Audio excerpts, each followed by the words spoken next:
just the right way at the perfect time. Previously, I talked a great deal about trust and about this knowing and about shifting your perceptions out of this idea that somehow you are separate from the divine intelligence that is universal. The obvious thing to remember about a universal intelligence is that if it's universal, it is in all places. Therefore, it is in all that you want and all that you are. And so manifesting is the ability to realign your intention with that divine intelligence and know that it will show up.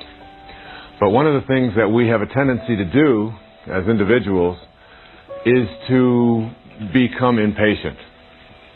Our ego says to us, I want what I want, and I want it now. And we have a tendency to try to tell the universal intelligence, or to tell God, or the metaphor that I used earlier as God is like the ocean and we are like a glass. And so we are really a glass of God, if you will. We are a piece of God. But when you separate yourself, one little drop of water separated from the ocean alone literally can't make anything happen, is very weak and so on. And it is only when you unite yourself with that ocean, when that drop of water becomes united with the ocean, it can do anything. It is part of the universal. When you unite yourself with this divine intelligence instead of separating yourself from it, then you know that this ocean will provide. It will provide for you in precisely the right way that it is supposed to, and in exactly the right time. There's a wonderful poet that I have quoted in this program several times, and I want to quote him again. His name is Rumi. Well, Rumi wrote back in the early part of the 13th century. His poetry is still quoted today, and it's something that I would recommend you look at. Jalaluddin Rumi. And he had a poem that is called The Servant Who Loved His Prayers. And I'd like to share that with you as I talk about this idea of detaching from the outcome and letting go of your need to make something happen as you demand it to happen. It's called The Servant Who Loved His Prayers. At dawn, a certain rich man wanted to go to the steam bath. He woke his servant, Sunkwar. Ho, get moving, get the basin and the towels and the clay for washing, and let's go to the bath. Sunkwar immediately collected what was needed, and they set out side by side along the road. As they passed the mosque, the call to prayer sounded. Sunkwar loved his 5 times prayer. Please, Master, rest on this bench for a while, that I may recite Surah 98, which begins, You who treat your slave with kindness. The Master sat on the bench outside, while Sunkwar went in. When prayers were over and the priest and all the worshippers had left, still Sunkwar remained inside. The Master waited and waited. Finally he yelled into the mosque, Sunkwar, why don't you come out? I can't. This clever one won't let me out. Have a little more patience. I hear you out there. 7 times the Master waited and then shouted. Sunkwar's reply was always the same. Not yet. He won't let me come out yet. But there's no one in there but you. Everyone else has left. Who makes you sit still so long? The one who keeps me in here is the one who keeps you out there. The same who will not let you in will not let me out. The ocean will not allow its fish out of itself, nor does it let land animals in where the subtle and delicate fish move. The land creatures lumber along on the ground.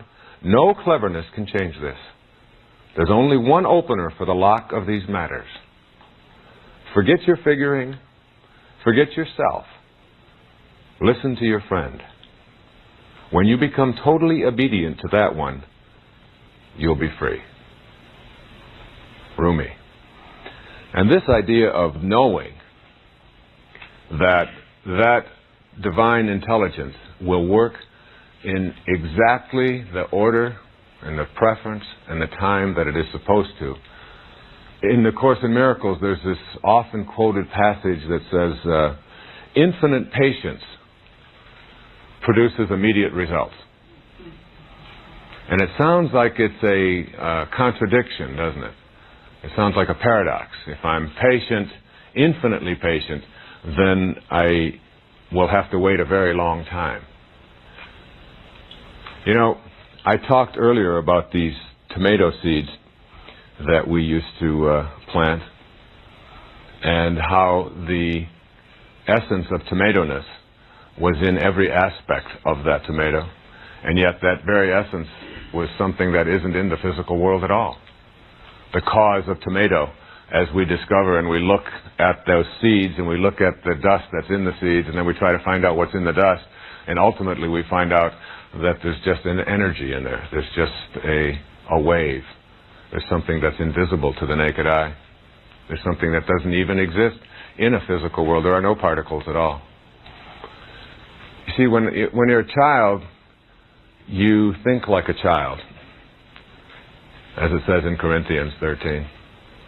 And I can remember as a child when those tomato shoots surfaced above the ground sometime in June, back there in Mount Clemens, and they would come up about 4 or 5 inches above the ground. I remember one time getting down there and looking at those tomato shoots and trying to hurry them along. And I got down on my knees and I started tugging at them as a little boy, maybe 3 or 4 years old. And I remember Mrs. Scarf saying, no, you can't do that. And I was like trying to hurry it along. And this idea of attempting to hurry along the divine intelligence is something that we do with our egos all the time.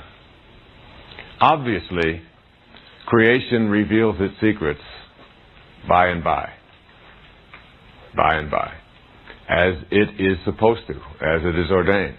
And when you get down there and start tugging at those shoots and I remember pulling at one, and I pulled one just a little bit too hard because they're still not firmly entrenched. They don't have very long roots, tomato plants. You can pull them out with hardly any effort at all.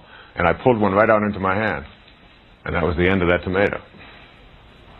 There was no possibility because I was attempting to do something that interferes. This principle of detaching ourselves from outcome, along with having infinite patience, is really essential to your manifestation process. It is inconsistent with what we have a tendency to think is the way things should be working. Because if I do everything that I'm supposed to, if I follow all of these principles and I set down all of the rules and I get it all organized, then I expect that I'll have results.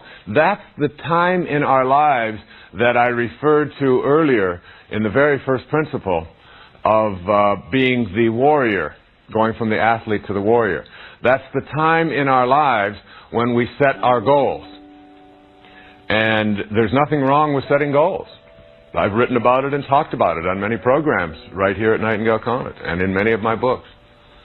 But the idea of thinking that setting goals and then just going about and having them show up is still the thinking that keeps us sort of stuck back at the warrior phase of our development. It inhibits us from moving to higher places wherein we can begin to manage the coincidences of our lives, which sounds like a contradiction, doesn't it?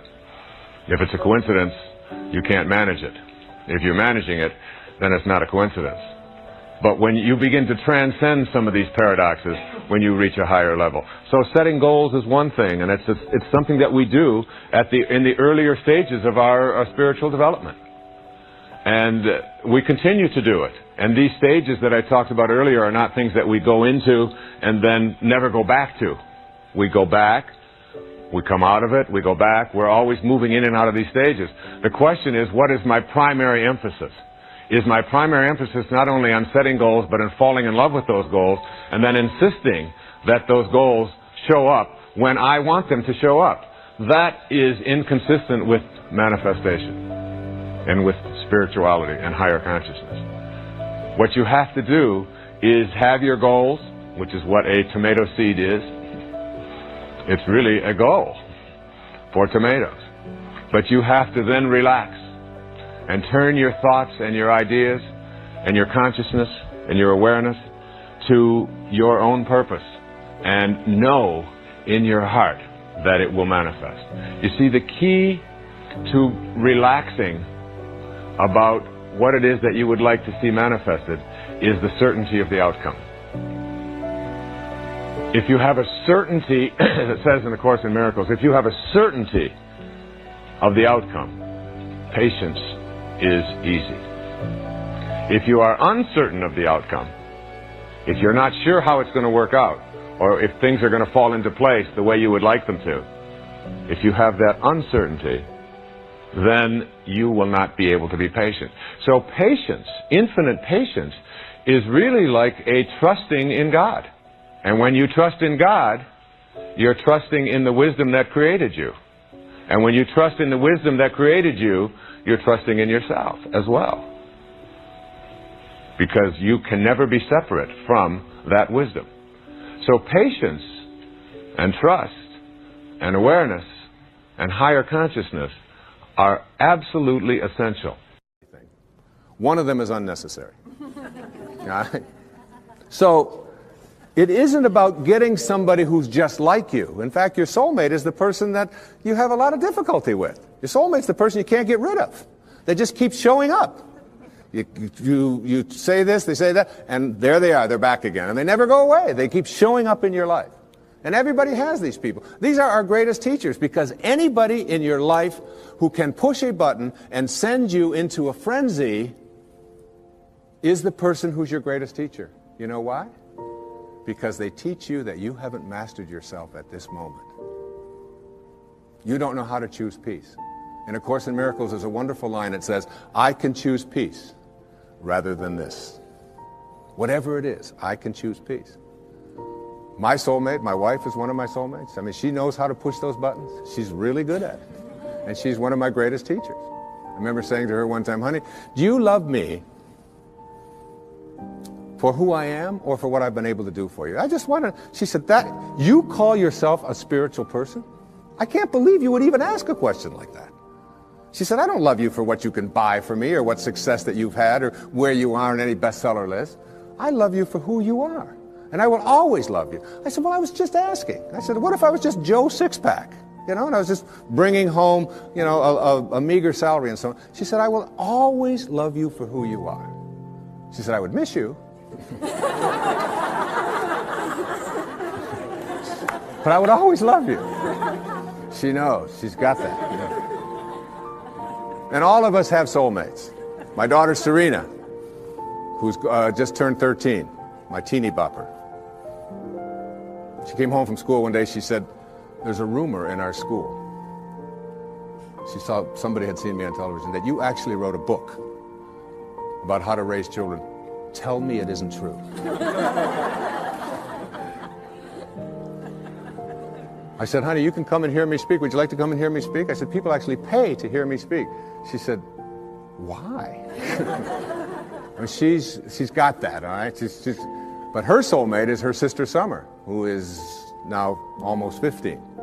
But when Serena was 12 and Summer was 14, my wife was away working on a book of hers, and I was taking care of everything at home while she was working on her book about a spiritual approach to childbirth and infancy care. And she's as qualified as anybody to write about that, I can tell you. And I was making breakfast. I was making waffles for them in the morning at the toaster. And she mixes all this stuff up. It's a lot easier to just put them in. And Summer and Serena were sitting at the back table in the kitchen. And I heard Summer say to Serena, out of nowhere, about 6:30 in the morning, if you didn't have any feet, would you wear shoes? And I turned around, I said, where is this going? And Serena went, That's ridiculous. What do you mean if I didn't have any feet, would I wear shoes? She said, of course not. And Summer said to her, then why are you wearing that bra? Everybody's got a soulmate. Stormed out of the room and it was all. But it isn't the people who agree with us, it isn't the people who tell us the right thing, it isn't the people who always find us, just perfectly smelling good and so on. There is an element of understanding that everybody who shows up in our life has something to teach us. Many people have said to me that they have observed in my writing and in my teaching over the years that I have changed. I've evolved, if you will. That when I first wrote Erroneous Zones and Pulling Your Own Strings and books like this, that I was really talking about something much different than I'm talking about today, which is spirituality, higher awareness, higher consciousness, and it's true. Because one of the great teachers, again, in my life was Carl Jung. And in Modern Man in Search of a Soul, he said that there are archetypes, there are stages that we go through when we reach adulthood. He said those stages work like this. He said it starts out with the athlete when you reach adulthood. And he called it the athlete, not as a put down of athletes, but as the time in our adult life when our primary emphasis is on our body. What it can do, how strong it is, how fast it can run, how much it can lift, how beautiful it is, and so on. And we believe that we are a body, if you will, perhaps with a soul. He said the second stage is what he called the stage of the warrior. And this is the time in our adult life when we take ourselves out of our physical self, if you will, and we take this body out into the world, and we do what warriors do, which we attempt to conquer, we attempt to defeat, we attempt to get as much as we can. It's the age of the ego. It's the time when we're saying, what are my quotas? What's in it for me? What can I get? And we go through that stage. And I believe that I was writing earlier in my life to teach people how to be better athletes and better warriors, because that's where I was in my life in those days. And the shift has taken place for me as well. Jung said that the third archetype is what he called the archetype of the statesman or the stateswoman. And this is when we finally get to a place in our adult life when we stop saying, what's in it for me? How much can I get? How much can I accumulate? And we begin to ask the question, how may I serve? What are your quotas? And serving others becomes much more important than our own egos, until ultimately we reach what he called the stage of the spirit, the archetype of the spirit, when we finally begin to recognize that this is not our home. What it means in the holy books when it says, you are in this world, but you are not of this world. And these four stages represent also where we can look at our own self. How am I doing going through these? To what extent do I find myself consumed with my own quotas? What's in it for me? How much can I get? And ask ourselves that question as we begin to interact and deal with other people. Being able to manifest, being able to attract into our lives what it is that we'd like to attract into our lives boils down to a formula that I'd like to share with you here this evening. And this formula is one that everyone that I know who is able to get things into their life practices this. I call it the 4 reallys. All right? So that what you really, really, really, really want, you will get. And these 4 reallys each of them stands for something. And if you look at people who are good at, some people call them lucky, some people call them highly spiritual, whatever it might be, but they are good at getting what they want in their lives. And here are the 4 reallys. The first one says, I wish. So what you really wish for, everything that you'd like to get into your life starts with a wish. It's a thought. I wish I could get that job. I wish I could get that promotion. I wish I could lose weight. I wish I could get rid of that addiction that I have. I wish I could, whatever. It's a wish. So you have to start with a wish. The second really stands for what you desire. What you really wish and desire. And the difference between what you wish for and desire is in what I call asking. Ask and you shall receive. Ask and you shall receive. It's not empty words. Be willing to ask. When I get stuck sometimes writing and I'm just not quite sure where to go or whatever, I just leave the typewriter or I leave the yellow pad that I'm writing on. I walk over to the couch and I get into a meditation and I say, I would like some help in having this become clearer as to how to express it. And it's always there. Sometimes the phone will ring, and my wife will call and she'll say, "Did you know that this was in the mail?" And I'll say, "Read it to me," and it'll be exactly what I needed. Sometimes it just comes in the thing that I call an intuition or an insight, whatever it might be. The third really stands for what I intend. So now you shift away from what I wish for and ask for, and you frame it in such a way that you intend to create it. I intend to create this, whatever it might be, whether it's a healing, whether it's a losing of weight, whether it's getting rid of an addiction, whether it's creating prosperity. I intend to create it. And if you notice people who are good at manifesting, they don't mince those kinds of words. I will do it. And someone will say, "Well, what if it doesn't work out?" You say, "Well, then I'll just learn whatever I have to learn from it not working out. But I intend to create this in my life." There's an intention, and the intention is so powerful that you become independent of the good opinion of other people. You're not checking it out with the tribe. You're not checking it out with what everybody else out there said you should do or shouldn't do. You're saying to yourself, "I intend to create it." And I often tell people, don't tell anybody else about what you want to manifest. Don't make it a big statement.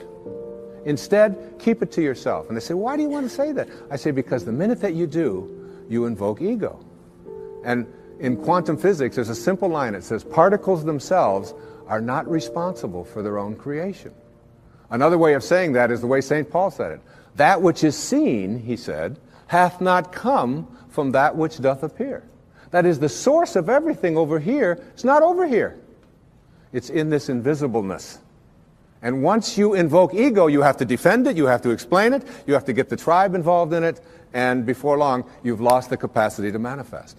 It's a spiritual journey. Inspiration, in spirit. When you're inspired, in spirit. The fourth really stands for passion. Passion.